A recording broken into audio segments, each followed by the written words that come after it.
Apple es, sin lugar a dudas, una de las compañías más influyentes del mundo moderno.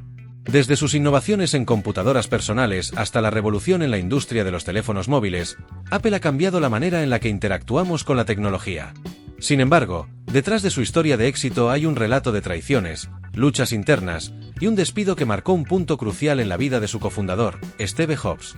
Este hombre, considerado por muchos como un genio visionario, pasó de ser el rostro más visible de la revolución tecnológica a un paria empresarial, expulsado de la misma empresa que ayudó a crear. ¿Cómo llegó Jobs a perder el control de Apple, y cómo fue que logró regresar triunfalmente años después? Esta es la saga no contada de Apple. Capítulo 1. Los comienzos de Apple, la chispa de una revolución. Todo comenzó a mediados de los años 70, cuando Steve Jobs, un joven carismático y con una clara visión del futuro, conoció a Steve Wozniak, un ingeniero prodigioso. Wozniak había estado trabajando en un proyecto personal, una computadora rudimentaria que estaba destinada a cambiar la historia de la tecnología. Aunque Wozniak estaba más interesado en la parte técnica, Jobs rápidamente vio el potencial comercial del invento. Convencido de que el futuro de la informática estaba en manos de los usuarios comunes y no solo en los laboratorios, Jobs propuso que ambos fundaran una empresa para comercializar la computadora. Así nació Apple Computer en 1976. El primer producto de Apple, el Apple I, era bastante simple comparado con los estándares actuales. Básicamente, era una placa base sin carcasa ni teclado, lo que lo hacía un producto de nicho. A pesar de esto, el entusiasmo por la tecnología empezaba a crecer, y con el tiempo, lograron vender varias unidades. Sin embargo, Jobs quería algo más. Quería crear una computadora que pudiera ser usada por cualquier persona, sin necesidad de ser un experto en tecnología. Este deseo lo llevó a imaginar el Apple II, una computadora más avanzada y mucho más fácil de usar. Capítulo 2. El Apple II, el nacimiento de una leyenda. El verdadero éxito llegó con el lanzamiento del Apple II en 1977. Esta computadora, a diferencia del Apple, y venía lista para usarse y estaba dirigida al mercado de masas. Con un diseño atractivo, una interfaz gráfica fácil de usar y características innovadoras para la época, el Apple II fue un éxito rotundo. Durante los siguientes años, Apple vendió millones de unidades, lo que consolidó su posición como uno de los jugadores más importantes en la industria de la informática personal. Para 1980, Apple ya era una empresa pública y Steve Jobs, a sus 26 años, se había convertido en multimillonario. Era el joven prodigio del mundo empresarial, apareciendo en las portadas de revistas y siendo aclamado como un visionario. Sin embargo, este éxito temprano también trajo consigo algunos problemas. A medida que Jobs ganaba poder e influencia dentro de Apple, también empezaban a surgir tensiones internas.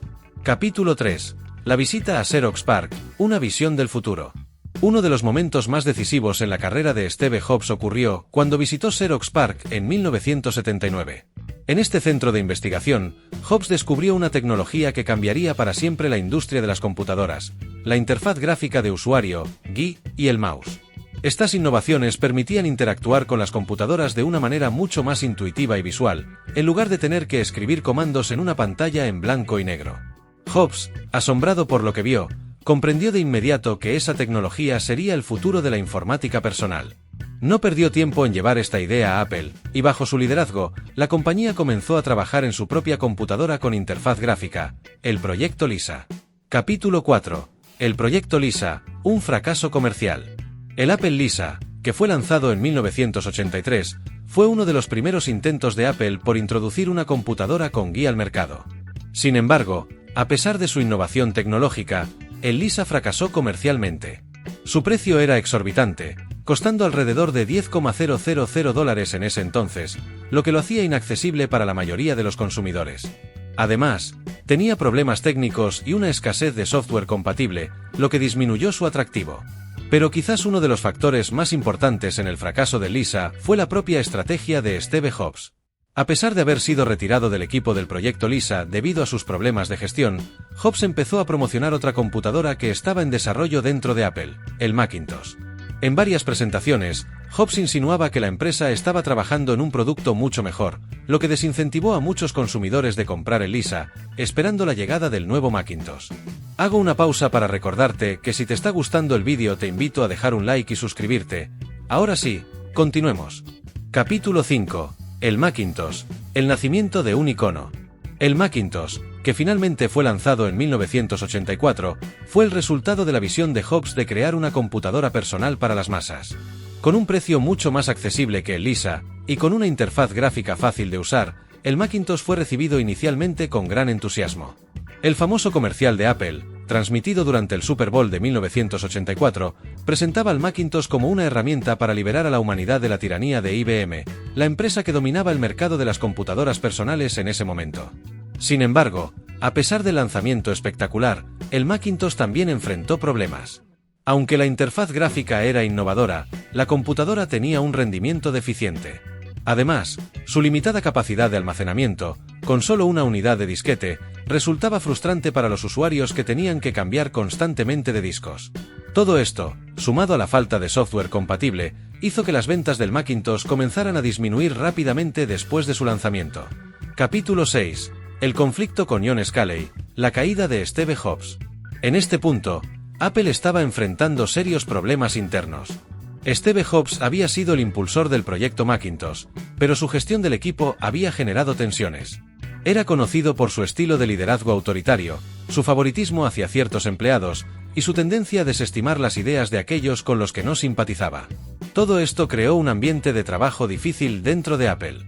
Para lidiar con los problemas de gestión y la necesidad de un liderazgo más orientado al negocio, Jobs había contratado a John Sculley, un ejecutivo de PepsiCo que había logrado aumentar considerablemente las ventas de la compañía de refrescos. Jobs pensaba que Sculley sería la persona adecuada para manejar las operaciones comerciales de Apple, permitiéndole al concentrarse en la parte creativa y técnica de la empresa. Sin embargo, la relación entre Jobs y Sculley pronto se deterioró. Cuando las ventas del Macintosh comenzaron a bajar, Jobs culpó a Sculley por no hacer lo suficiente para garantizar el éxito del producto. Por su parte, Sculley consideraba que Jobs era un líder inestable e impredecible, que ponía en riesgo el futuro de la empresa con sus decisiones impulsivas. Este conflicto culminó en un intento de Jobs por destituir a Sculley del cargo de CEO. Sin embargo, el Consejo de Administración de Apple apoyó a Sculley, y Jobs fue despojado de todas sus responsabilidades ejecutivas en 1985. En lugar de quedarse en una empresa donde ya no tenía poder, Jobs decidió renunciar. Capítulo 7. La vida después de Apple, Next y Pixar. El despido de Apple fue un golpe devastador para Steve Jobs, pero no marcó el fin de su carrera. Después de salir de la empresa, Jobs fundó Next, una compañía que desarrollaba hardware y software de alta gama para el mercado educativo y empresarial. Aunque Next no tuvo un gran éxito comercial, las innovaciones tecnológicas que desarrollaron, especialmente su sistema operativo, sentarían las bases para el futuro de Apple. Paralelamente, Jobs adquirió una pequeña empresa de gráficos por computadora llamada Pixar en 1986. Inicialmente, Pixar era una división de Lucasfilm dedicada a la creación de software de animación, pero bajo el liderazgo de Jobs, la compañía se transformó en un estudio de cine de animación. En 1995, Pixar lanzó Toy Story, la primera película animada completamente por computadora, que fue un éxito rotundo y marcó el inicio de una nueva era en la industria cinematográfica. Capítulo 8. El regreso triunfal, Apple y la segunda era de Steve Jobs. Mientras tanto, Apple estaba enfrentando serios problemas a mediados de los años 90. Después de años de malas decisiones y productos que no lograron captar el interés de los consumidores, la compañía estaba al borde de la quiebra. En 1996, Apple decidió adquirir Next en un intento por revitalizar su tecnología y traer de vuelta a Jobs, aunque inicialmente en un rol de asesor.